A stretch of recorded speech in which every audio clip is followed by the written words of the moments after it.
Can you talk about like what the academy is like? You've gone to school for 2 years.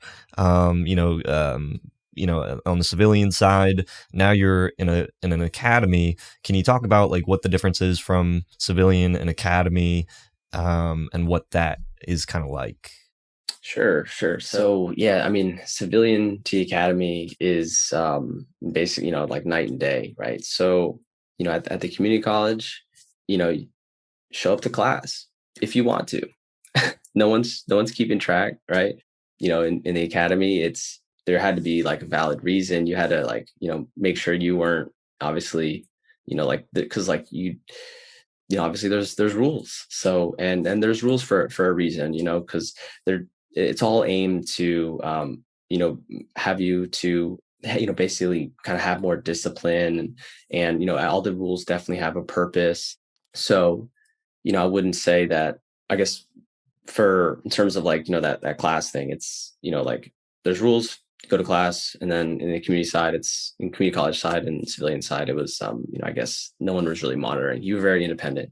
Here, at the academy, in terms of, I guess, like that kind of daily life or whatever, it was very, very regimented in terms of, during this block of hours you did your schooling, during this block of hours you had sort of like military trainings, during this block of hour you had a sports period, and then after sports you had your dinner, and after dinner was study period, right? So there's like I guess the saying, it's right, it's like the days are long but the weeks are short, like that was 100% true. Like y- your days were so, I guess, filled with one thing to the next, to the next, to the next, that you were kind of, you like felt like, all right, what happened to that kind of week? It was so quick. And in community college it was not like that. Like you get to pick your classes. Like some classes I would have if I had work at night, I had maybe classes in the afternoon, and I go from afternoon to work. If I work in the morning, I actually had like classes on weeknights. So you don't do that at the academy. It's like, hey, this is when classes are supposed to be. You kind of work with your I guess registrar essentially, or your class advisor, class whoever. You just be like, hey, this is the schedule. And obviously they want to make sure you're tracking on your specific degree that you elected. So Can you talk about some of the different like rules at the academy? Obviously, like that's a pretty big one. Like in the civilian side, like if you just decide like, hey, I don't want to do this anymore, you just don't show up, and you pay the consequences of having to still pay for the class or whatever. Fail the class. But for the academy, like that's not the case. So can you talk about some of the different rules in the academy? The good, the bad, the ugly of what you can expect if you were to join a service academy as opposed to going the community college route. yeah, yeah. So the good is that the rules for that were there for a reason, right? To protect you and keep you to kind of go along your to eventually succeed during your 4 years. Now, in terms of like specific rules, I guess is what you're kind of saying, or just like, Yeah, just like what is unique about service academy rules that yeah, what you could expect there. so during this 4 years, right? The main purpose, is to train these cadets to become junior officers that are ready to be essentially become officers in the fleet, right? In the real operational U.S. Coast Guard. So like to get them to that level in 4 years, there's obviously a reason for everything. So for example, your first year, your, they call it your fourth class year. There's a lot of your freedoms are, they need to be earned. So what that means is your, they call it liberty, or your time that you can essentially leave campus is limited to Saturday and Sunday. So like when you're a freshman, you couldn't leave on Friday nights or even weeknights. And I'm pretty sure that hasn't changed, right? There's you have to leave if you're within a certain mile radius, you have to leave, in the, basically it's a tropical blue uniform. So it's like a dress uniform. So when people out in New London as a freshman, right, you have to stay in uniform. You're only allowed to be out certain hours on Saturday, and you got to come back Sunday certain time. And then, as you kind of finish up your first year, then you have a second, you've earned the right to wear essentially, they call it recreational gear, but it basically like khakis and a polo, and it's like, you have a uniform now. And then your junior year, you're finally allowed to wear like civilian clothes like we're wearing now. And obviously your freedoms kind of grow and grow as you kind of move on up. But yeah, everything is earned, so there's nothing given to you, like when I, like you would expect, right? Like, civilian college, you're just, I was wearing my most, professional, sweatpants and sweatshirt when I was going to class.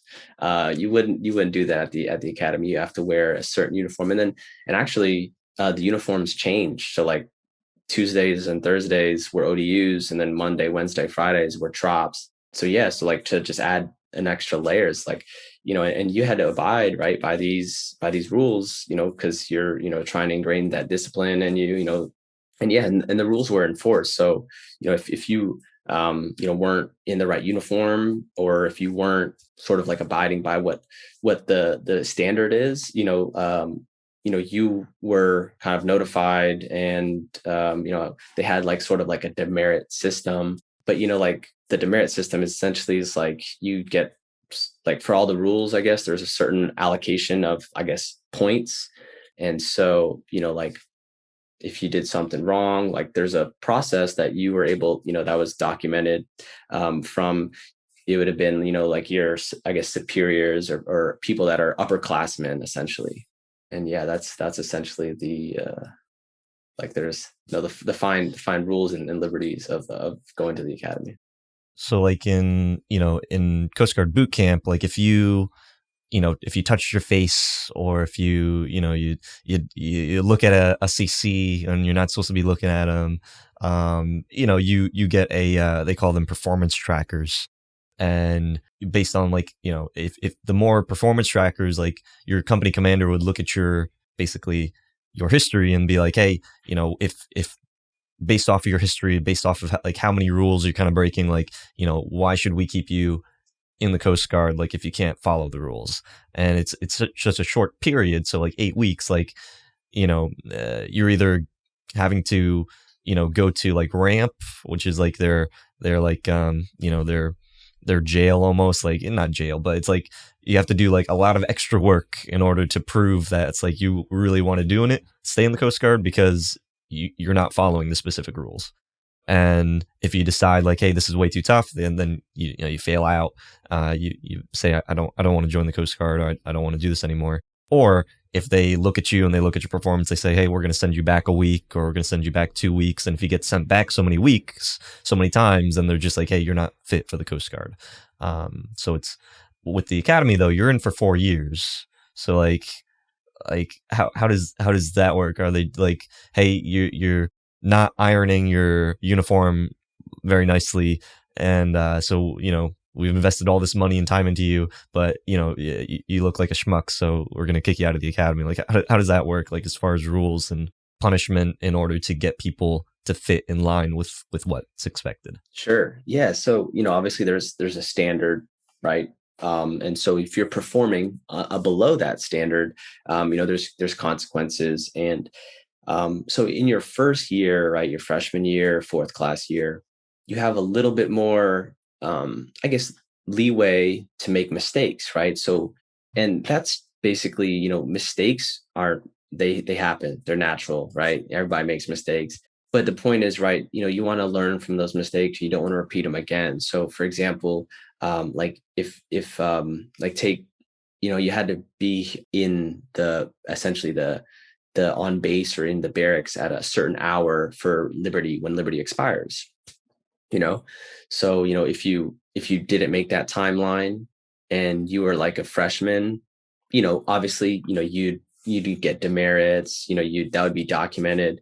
And you now have that, I guess, basically documentation that, hey, you showed up late, here's the consequences. And it basically was like, as you kind of had more seniority, the leeway really shrunk because you should know the standard by then. You know what I mean? So like the leeway for a senior or they call them first class. At that point, you're basically less than a year from becoming like a junior officer or an ensign in the U.S. Coast Guard. So there's no room or very minimal room for those mistakes that were made from a freshman, if that makes sense. So hopefully that kind of like shed a little bit of light in terms of, yes, it is, during 4 years, and they understand people do make mistakes. And it's just when you're not making the same mistake twice, or you're not making like a significant grave mistake. And yeah, so hopefully that kind of answered that a little bit.